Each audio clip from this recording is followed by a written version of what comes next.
Hello everyone, welcome back.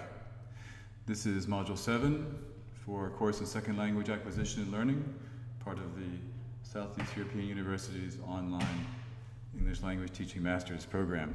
This module concerns language, specifically language that learners use and what they acquire. And in this presentation we'll be talking about, first of all, how we can define language, what is language, and then we'll look at how we know what the learners really know, what our students really know, and then what does it actually mean to know a language? How can we say that they've actually learned that language? Now in part one, as I said, is what is language? First of all, let's look at the nature of language. We can say language is systematic, symbolic, and social. And by systematic, we mean that it has a system. It has recurrent elements, patterns, and it follows rules. So for example, we have a sentence like birds fly south. We know that birds is the subject and fly is the verb and south is the object. So it's simple subject, verb, object arrangement. And it follows the standard rule. Nothing complicated there. It's also symbolic, and meaning is agreed by speakers. Now I know what a bird is and you know what a bird is. So when I say birds fly south, we know what we're talking about, because we all have the concept of a bird. The bird that I see in my mind might not be the same bird that you see. We all have different sort of prototypes, but essentially we all know what a bird is. It has wings, it flies, etc.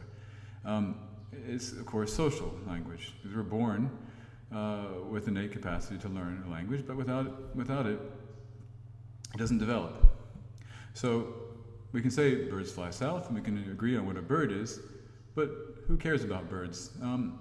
And as I said, language is a social construct. So if we don't have a need to know about birds and a need to talk about them, then the language will have no purpose at all. So obviously we have to have a reason for using that language. Now, here's a short quiz, because we need to talk more in depth about what language is. So I'd like you to very briefly match the following linguistic terms to their corresponding synonyms or definitions on the right. So we have lexicon, phonology, morphology, syntax, and discourse. And on the right, you have 5 definitions: organizing information across sentence boundaries. B, grammar. C, word structure. D, vocabulary. And E, sound system. So, for example, lexicon, we all know means vocabulary. Now you do the rest.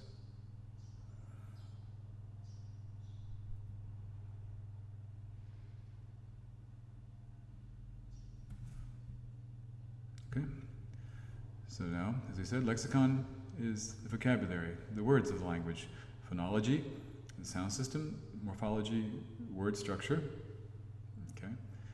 And syntax is the grammar. And discourse is organizing information across sentence boundaries. We'll just stop for a moment about, we'll come back to discourse in a moment, because it's important. It's not a term. I think I myself was not familiar with what discourse was until I started to study language teaching in more depth, because throughout school we never talked about discourse. We talked about vocabulary, we talked about some aspects of pronunciation, morphology certainly, and definitely syntax, grammar. But discourse is something that came across later, but it's very important to us as language teachers. So in more depth, lexicon, the vocabulary of the language. We have the word meaning, the pronunciation, it's and spelling for written languages, grammatical category, parts of speech, okay, is it a verb, is it a noun, etc. Possible occurrences in combination with other words and idioms, and an idiom. So for example, when you have phrasal verbs or obviously idioms. The phonology, the sound system of the language. We know we have phonemes, which, and the different sounds can make different meanings. Don't just think about English now. Remember, we're talking about languages in general.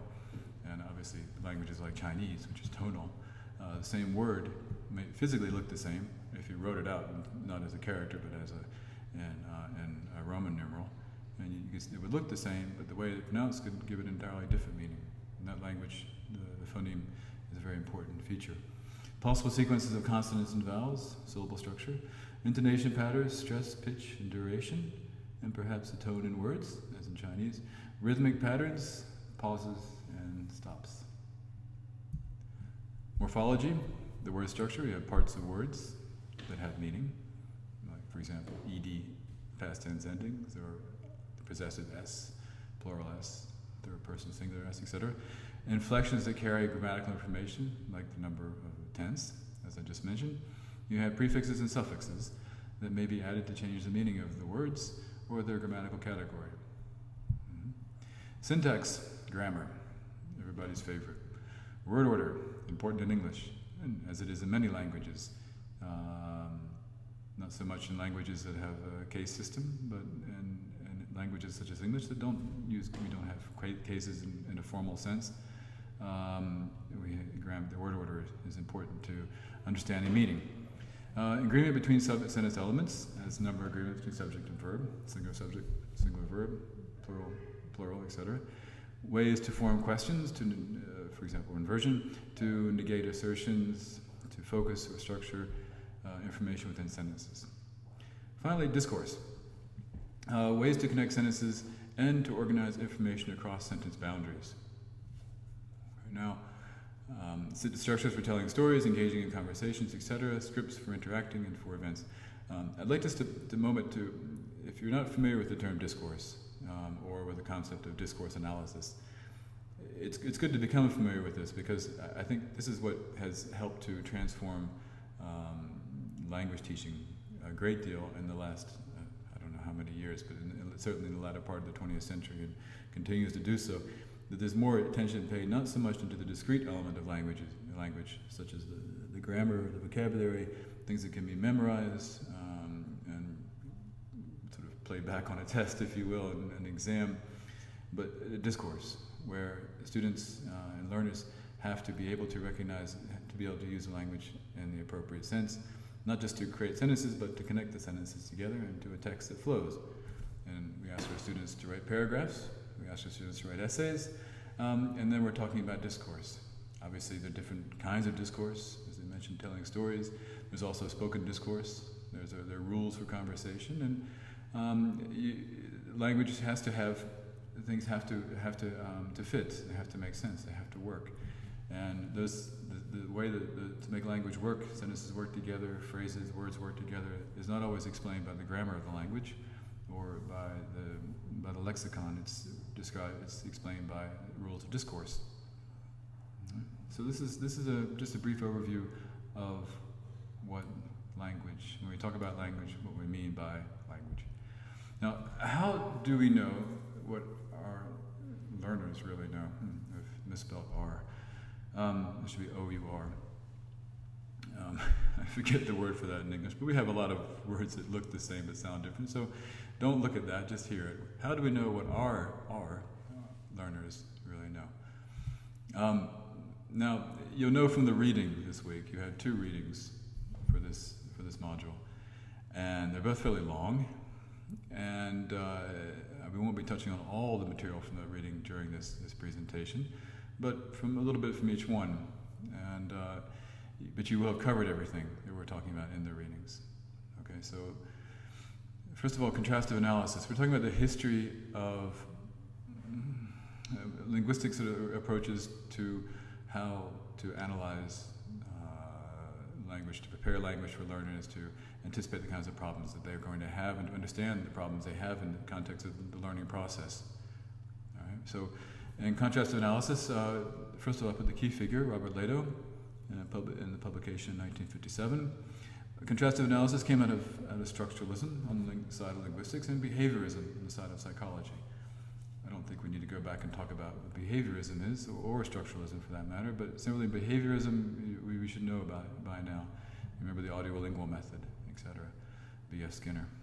The assumption here is that second language learning can be predicted by the learner's first language, and that the way to go about teaching is to focus on the differences between the first and the target language, since it's assumed that the rest, those things that are similar, will basically transfer automatically. So if you have, there's something that is the same in your first language and you want to learn that in the second language, then that you'll learn right away because it's similar automatically. There'll be an example in a moment. But there are differences, of course, and so it's important to focus on these differences so you can anticipate the problems that the learner is going to have. And you can imagine this to be very important for creating textbooks, for creating syllabus, etc., because you'll be able to focus on those areas where especially if the L1 of the students in the group is the same, you can anticipate the kind of problems they're going to have learning the second language, the target language. Now, and then you focus on those and not pay so much attention to the friends, but look at the false friends. So, one thing about contrastive analysis you should mention is that there was a much greater focus on phonology. And this should not be such a surprise, because as we know from from behaviorist approach to language teaching, from the audiolingual method, there was much more focus on speaking the language than there was on writing the language. So things were memorized, but it was mainly stressed on speech. And then you go down, the greatest focus being on phonology, then morphology, down to syntax, lexicon, and discourse very last, because mostly discourse is a little bit harder. It's a little more complicated, if you can imagine the relationship between sentences, for example, in a text, to try to do a contrastive analysis between two languages at that level. Though it is done, of course, it's a bit harder and trickier, not so concrete. Okay, so it's harder to anticipate what to teach. It works very nicely at a phonological level, the sound system, at the level of how we form words, and of course at the level of grammar. Lexicon, yes, absolutely. Some words are similar in different languages, and that can make things easy, it can make things difficult, but the level of discourse is very hard to compare. So basically language, in the terms of contrastive analysis, language was seen as a transfer of habits, both good and bad. So you have a transfer of habits, for example, this is from Spanish to English, lenguajes to languages. Nice. You have an S for plural, languages, lenguaje, lenguajes. And then you have languages. So the Spanish speaker should very easily, shouldn't have any trouble learning the plural S on languages. You should do it right away. It's just like in Spanish. Now, that's good. That's the good news. And so in contrastive analysis, you wouldn't be spending too much time thinking about that. However, there is some bad news, and that's that there is also negative transfer, because Spanish does something different from English. Because they don't just change the noun, the plural noun, but they make the adjective plural as well, and they change the order. So you have a negative transfer there, because the Spanish speaker, knowing that the languages is very similar to lenguajes, will then make the same consumption that lenguajes modernas, modern languages, should be the same. But there are two problems, because as I mentioned, there's no plural S on an adjective. You don't pluralize adjectives in English. But also in Spanish, though the adjective can go before the noun too, often it goes after the noun. More often it goes after the noun. So a Spanish speaker would assume that it would be modern. They wouldn't say modern languages, they would say modern languages. This is an idea of negative transfer. And so the whole thing with Leto and contrastive analysis was to analyze language in the terms of these sort of issues, the things that will transfer positively, and also the things that will cause trouble. And then to make sure the students understand the things that cause trouble, so we can get them before they become bad habits. Now there are some problems with contrastive analysis, of course, and first of all, it just didn't stand up well to research, either in terms of positive or negative transfer. Most errors seem to be developmental in nature. There's a key word there, developmental, and that development can't be completely explained by transfer to L1. Again, it seems intuitively correct, positive and negative transfer, but as language learners yourselves, you probably know that you have an instinct for language which is not completely controlled by your first language, and you very quickly develop instincts for a second language. So negative transfer is not such a big deal, and positive transfer is not necessarily something that helps you. It can be something that hurts. Another issue is that emerging L2, second language, is taken as an incomplete version of the target language, not as a developing dynamic system, which we now know it is. In other words, the idea was either the learner knows it or doesn't know it. So if you test someone using the approach of contrastive analysis, they would test what the learner can do. So we had this example of modern languages. Now, if there are other examples that might be better than that one. For example, if you have ed endings, the classic one is ed endings on past tense verbs in English. Just as in the first language, when children are learning, they tend to, once they learn the rule ed, they tend to make more mistakes than they made before.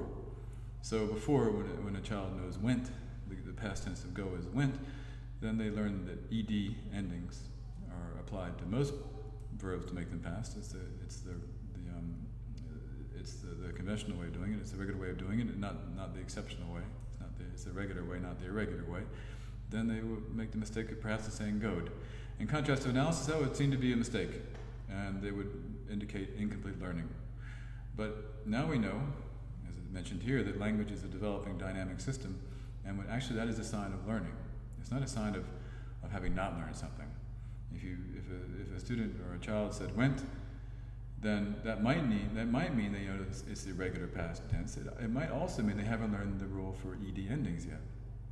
Because if you wait a little bit longer, perhaps the went will become goed. Now, so the problem is that the language is a developing system inside the child's brain, just as it is inside the second language learner's brain.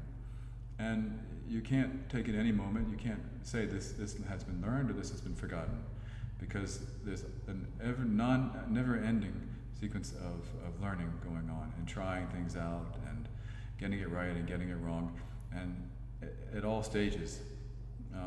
The language is never complete. The language is emerging constantly. So you can't say that this is right, this is wrong, this has not been learned correctly. You have to look at the context of the situation, understand that the language is developing, and that development doesn't just lead to success, it also leads to more mistakes, which are part of applying a rule, for example. But that's a positive sign, not a negative sign, as it would be in contrastive analysis. So know that language learning is working out the system, okay? Not just acquiring the right habits. I think we're all pretty clear about that. There's a recognition that errors can tell us something about the development of that system, as the application of the ed ending to irregular verb, like go, goed, or went, wented. That's another one.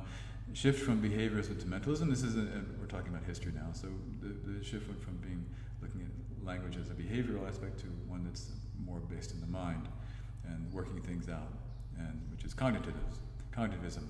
Cogito ergo sum, which, as you know, means I think, therefore I am. And of course, Chomsky's 1957 publication, Syntactic Structures, and the idea of transformative generative grammar and universal grammar, which we've talked about many times in the past. Now, along came something called error analysis to take all this into account, or attempt to. So now it's 1967, as you see, is falling on the end of the killing of behaviorism and replacing it with cognitivism, mentalism. And the key figure is Pitt-Quarter. There were two kinds of errors in Quarter's system. He recognized ones that were interlingual, which had to do of a mistake a misunderstanding between the first language and the target language, the L1 and the L2, and intralingual, which had to do with inside the language itself. Okay, so this is important because instead of just saying you have errors that transfer from one language to the other, you realize that the language is somewhat dynamic, and that inside the understanding of the language there's some mistakes. Okay, inside that language. So rules being applied where they shouldn't be applied is a good example of that. Now this is obviously we're rushing through this. It's much more complicated than that. But there are some issues with error analysis. One thing that is not an issue is that at least you're analyzing the errors now, and not just saying the error is a mistake. So it is a step forward. However, it's difficult to classify errors. It's sometimes hard to know why the learner has made the error. Is it because of something in the developing language that's causing them to make the error, or is it a complete misunderstanding and then a misapplication of a rule because of a misunderstanding? Okay, or is it incomplete understanding? How do you classify? And there's too much focus on what the learner does wrong, and too little attention paid to what they do right. So maybe we shouldn't be looking just at errors. We should look at where they get it right. And as well, think of some of those errors as indication of understanding, not just indication, again, of not just mistaken understanding, but real understanding of a rule, just applied in the wrong place. It doesn't take into account strategic avoidance, that learners often avoid using certain structures. Yeah? As we all know, if you're speaking a foreign language, even your native language, and you can't think of a word, you don't just stop talking and quiet down necessarily. You give up your place in the conversation, you think of another word, or you talk around it, you paraphrase. There are ways of avoiding, or if it's a structure you're not familiar with, there's ways of avoiding using it by substituting it with something else. So it's impossible to see the errors there because the learners are avoiding them. But perhaps avoidance is also a skill in itself, as we'll come back to later. Now, the next stage was what's called the interlanguage. Now, interlanguage is something I think we've dealt with in the past, this semester and last semester in methodology. It's a very important concept, and it seems to keep resurfacing. And more, I think people do realize that we need to think not just about. There's a tendency to think too much about the result, the end result, what seems to come out of the learner's mouth when they speak or on the page when they write, and not enough on what's going on inside their head, and trying to use the evidence of what comes out to understand what happens inside the learner's mind. The central figure here is Larry Selinker. And interlanguage is systematic. It's, in other words, the interlanguage itself, the language between the learner's first language, okay, and then the target language, which is the developing language in the learner's mind, is systematic. All right, so it's not random. It's a system developing inside the mind. It's dynamic, it's variable, and it's a reduced system, both in form and function. Okay, now of course there are some issues, as there always are with these. You have to question everything. Interlanguage, where does it end? In other words, when is a language fully developed? When can you say that we're not talking about an incomplete version of the language or not a complete system or incomplete understandings and full understanding? And I think the answer to that question is you never can. I think that interlanguage is something that never ends. I think maybe we can go back and talk a little bit, as we will in just a second. This makes a nice lead-in to Chomsky and competence and performance. If you remember, Chomsky highlighted the idea that learners have competence. Okay, that they have the knowledge of language, and then there's something called performance, which is putting that knowledge into a way that can be expressed. And perhaps this is one way to look at it, if you extend performance to actually speaking, actually producing the language, and competence to the brain, then the language competence is not anything that ever becomes static. It's constantly being developed throughout your life, not just for a second language, but for your first language as well. And then what exactly is fossilization?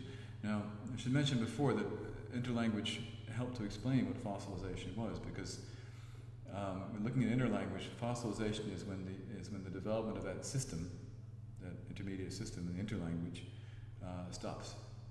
Okay, we've talked about this in the past with information processing, but the idea is that fossilization occurs when the interlanguage stops developing.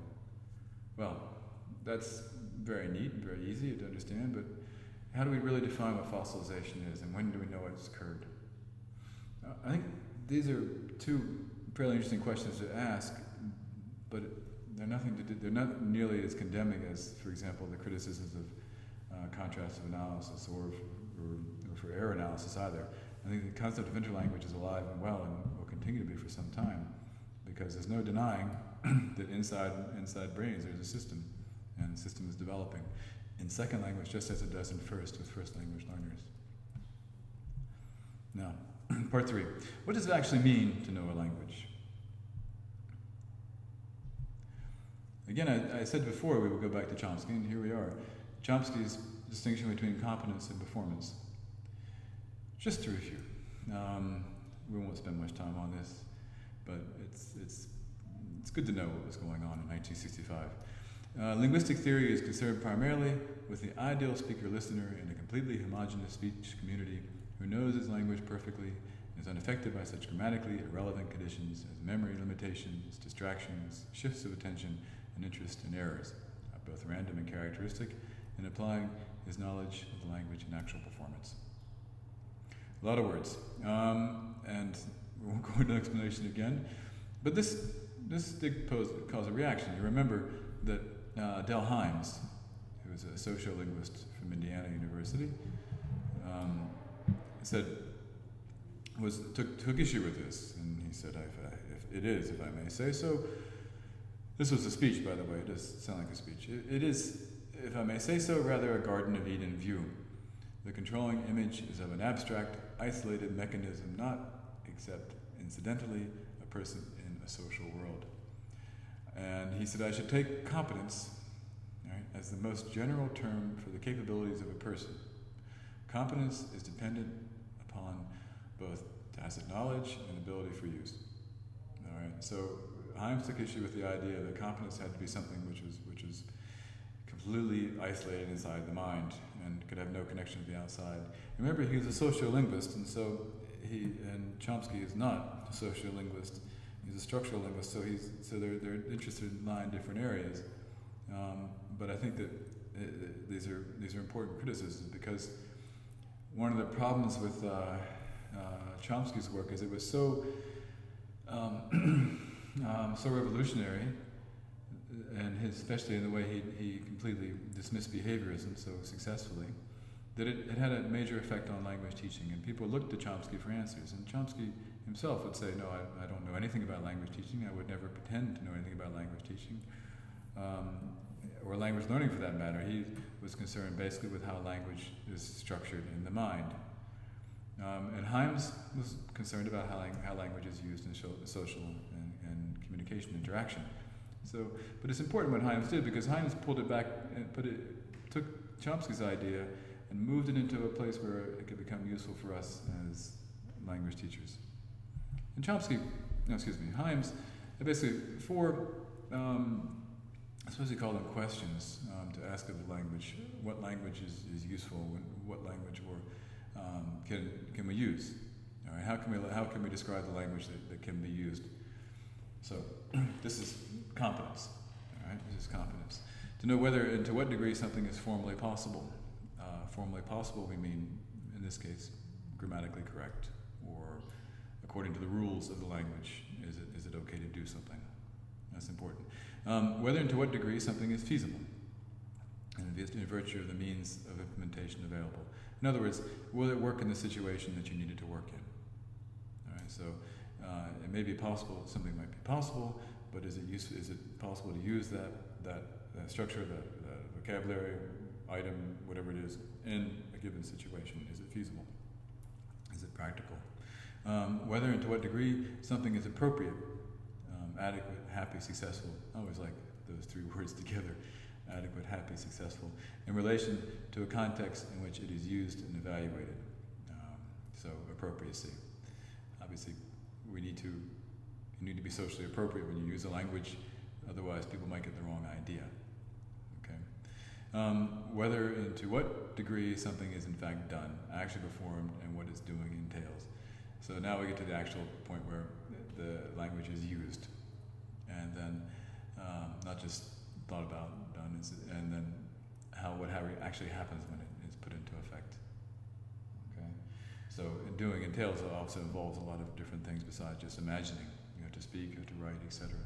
So this brings it from these 4 points. Bring it from the state of pure language and rules to actual application of the language and performance. So it combines Chomsky's competence and performance into one package, which Hymes called communicative competence. Now, you'll not see Hymes' name up here. Hymes originally came up with the concept of communicative competence, which we're all familiar with today as language teachers, and he put it into use back in the 60s, early 70s. But it was picked up mainly by 2 writers, Canal and Swain, and they added to it. Originally with Hymes, he called it linguistic competence or grammatical competence, knowledge of the grammar. He had a discourse competence, and he had a social linguistic competence. Basically, he had more of a lexical. Hymes had linguistic competence, lexical competence, and a social linguistic competence. What Canal and Swain did was to try to refine this idea more and make it more applicable to what students actually do with the language and what we as language teachers need to know about what they need to do with the language. So we have, again, the grammar of the language, we have the discourse, the ability to put words and structures into a text, into a conversation that's logical, that has coherence and cohesion. And then we have social and linguistic competence, appropriacy, again, what's appropriate, and strategic.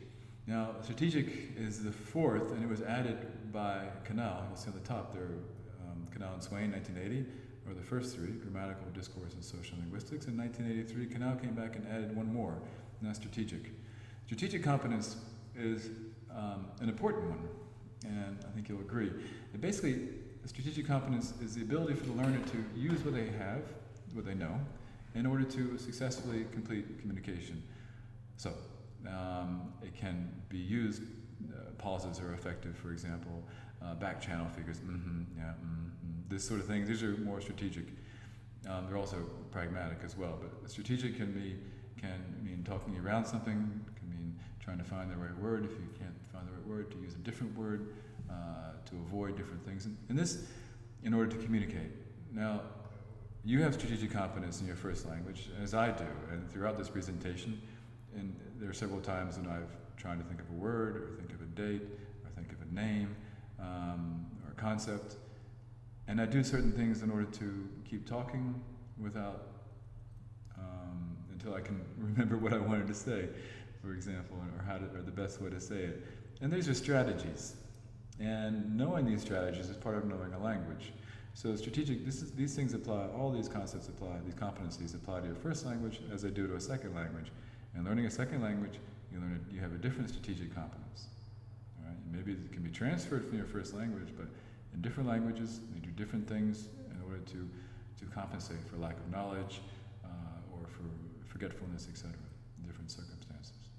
So strategic competence is something that is considered very important, and we still consider it very important, and as a component of communicative competence. Now, the last slide, and this will end the discussion for this module, and also discussion of communicative competence, is another model, a later one.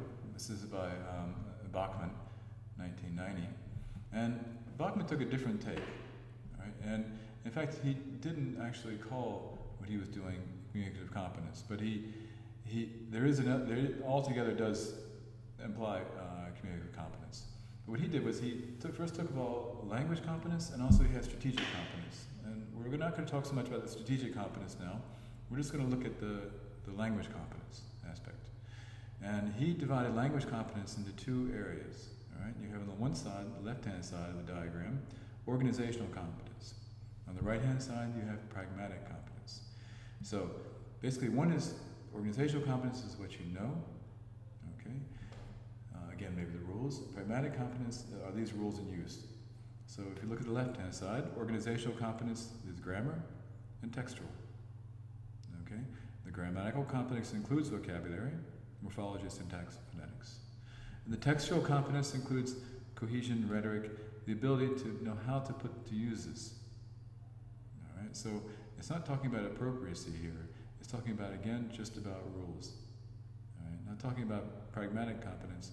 We're talking just about a set of rules, things that you can do in a language. And now you have on the other side, pragmatic competence. And we have two subheadings, illocutionary and social linguistics. Now, illocutionary is, locutionary, which is language, and illocutionary is something outside language. It's a more abstract idea. And that you have, a language has an illocutionary force. So the word you choose has a different force, has a different weight, a different power. And how you use it conveys a different meaning and different power, even though it's the same word. Pauses even have illocutionary force. Basically, you have idea, manipulation, heuristic, and imagery. We won't talk too much about those, but I think it's important that you get the basic idea that language isn't just words, it's how those words are used. And on the other side, you have the other sub-competence under pragmatic competence is social linguistic competence. So now he's put this down here. And then social linguistic competence simply has to do with the actual setting for that language. The dialect, okay, the register, is it formal, informal, etc. Nature and culture. Now, what he's done is he's broken it down much more, and this model, I think, is one that it got a lot of attention. Since then, I think there have been some other models, but I think that this one sort of, again, broke it open, the same way that Hymes took Chomsky's idea, applied it to language teaching, and set up some very basic structural way of looking at language in use. And then Canal and Swain went and they looked at this model and they said, okay, well, it's not complete, something's missing. And then Bachman did the same thing. He took the model and he said, let's break it down and think about it in a different way, more logically, to try to cover everything in a more coherent way. So Bachman's really broken with Hymes. Canal and Swain extended it, Bachman's broken with it. And I think that what's come about now is that you'll see more and more of this idea. The idea of communicative competence is a solid one. It's one that is useful for us as teachers, because we say our learners don't just know the language when they can pass the exam, when they know all the grammar, when they know all the vocabulary, or even when they can answer the reading comprehension or write a perfect paragraph. There's much more to knowing language than just those things. That's maybe the core, but it's only part. Language and use is also important. We can't neglect that when we're evaluating whether somebody knows the language or not. All right. So again, the idea of communicative competence is very important because it helps to describe what ideally learners should be able to do in the end. So when they say they know the language, what does it mean to know a language? It means to be communicatively competent. Okay, that's all for this module. Thank you for your attention, and we'll be back. We'll see you again. We'll be back in touch for the next module. All the best.